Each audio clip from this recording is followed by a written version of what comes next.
ডিগবৈৰ বিধায়ক সুৰেন ফুকনক মোবাইল ফোনৰ জৰিয়তে ভাবুকি প্ৰদান। ডিগবৈৰ গোলাইৰ বাসিন্দা বিবেক বৰা নামৰ যুৱকজনে হোৱাটছআপত অশ্লীল ভাষা প্ৰয়োগেৰে অপদস্থ কৰাৰ অভিযোগ। লগতে সামাজিক মাধ্যমত বিধায়কগৰাকীক কটু মন্তব্য কৰাৰ অভিযোগত বিধায়ক সুৰেন ফুকনে দিয়া এজাহাৰৰ ভিত্তিত ডিগবৈ আৰক্ষীয়ে ইতিমধ্যে আটক কৰিছে যুৱকজনক। ঘটনাটো আজি আপোনাৰ নিৰ্বাচনী ভোটগ্ৰহণ শেষ হোৱাৰ পিছত এজন যুৱকে গোলাইৰ বিবেক বৰা বুলি ৩ নম্বৰ গোলাই খুব অশালীন শব্দৰে সুৰেন ফুকন দেৱৰ ছ'চিয়েল মিডিয়াত যিহেতু আমি চাওঁ তেখেতক হোৱাটছএপত মেছেজ দিছে। অশ্লীল শব্দ ক'ব নোৱাৰি আপোনালোকৰ সন্মুখত, আৰু তেখেতক কৈছে যে চাই ল'ম তোক, যেনেকৈ এজন বিধায়কক খেদিছিলে তোকো খেদিম, এনেকুৱা ধৰণৰ শব্দ কৈছে। লগতে তেওঁ ফেচবুকত যিবোৰ অনুৰাগী আছে সুৰেন ফুকন দেৱৰ কামত সন্তুষ্ট হৈ যিসকলে কালিৰ পৰা ফেচবুকত আমি দি থকা আপোনাৰ আপডেটত কমেণ্ট কৰিছিলে, তেওঁলোকক অশ্লীল শব্দৰে তেওঁলোকে ডিগবৈ সমষ্টিবাসী ৰাইজক অসভ্যালি কৰিছে, চূড়ান্ত অভদ্ৰামী কৰিছে। এতিয়া ইতিমধ্যে ল'ৰাজনক আমি আৰক্ষী থানাত গোচৰ ৰুজু কৰিছোঁ ডিগবৈ পুলিচ ষ্টেচনত, আৰু ইতিমধ্যে আৰক্ষীয়ে আটক কৰিছে আমি যিমান দূৰলৈকে গম পাইছোঁ।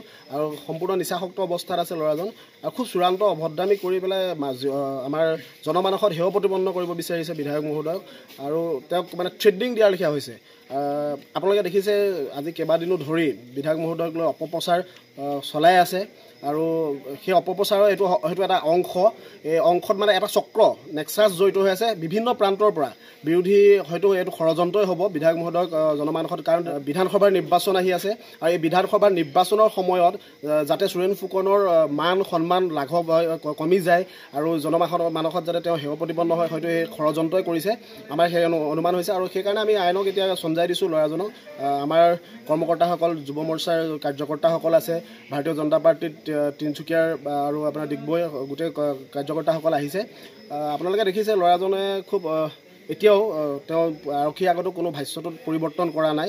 তেওঁ কৈছে যে মোৰ হোৱাটছএপটো বেলেগে চলাই আছিলে, হয়তো মই সুধিলোঁ ফেচবুকত কোনে কমেণ্ট কৰিছিলে, কৈছে মই নাজানো। এনেকুৱা ধৰণৰ বেলেগ ধৰণৰ ভাষ্য তেওঁ দি আছে। কিন্তু এটা কথা স্পষ্ট, আৰু এটা কথা আপোনালোকক সংবাদ মাধ্যমৰ জৰিয়তে কৈছোঁ, মাননীয় বিধায়ক সুৰেন ফুকন ডাঙৰীয়াক লৈ অপপ্ৰচাৰ, মাননীয় বিধায়ক সুৰেন ফুকন ডাঙৰীয়াক লৈ যদি কোনোবাই ষড়যন্ত্ৰত লিপ্ত হয়, আমাৰ কাৰ্যকৰ্তাসকল কিন্তু বহি নাথাকে। আমি ৰাতিও এতিয়া আছোঁ, সদায় থাকিম, আৰু লগত আপোনাৰ ভৱিষ্যতৰ দিনতো আমি আছোঁ। কোনেও অপপ্ৰচাৰ কৰি সাৰি যাব নোৱাৰিব। মোবাইলটো কিবা জব্দ কৰিছে, মোবাইলটো এতিয়া আৰক্ষীয়ে জব্দ কৰিছে, আৰু তেখেতৰ গোটেই হোৱাটছএপটো আপোনাৰ স্ক্ৰীনশ্বটখিনি আমি জমা কৰিছোঁ।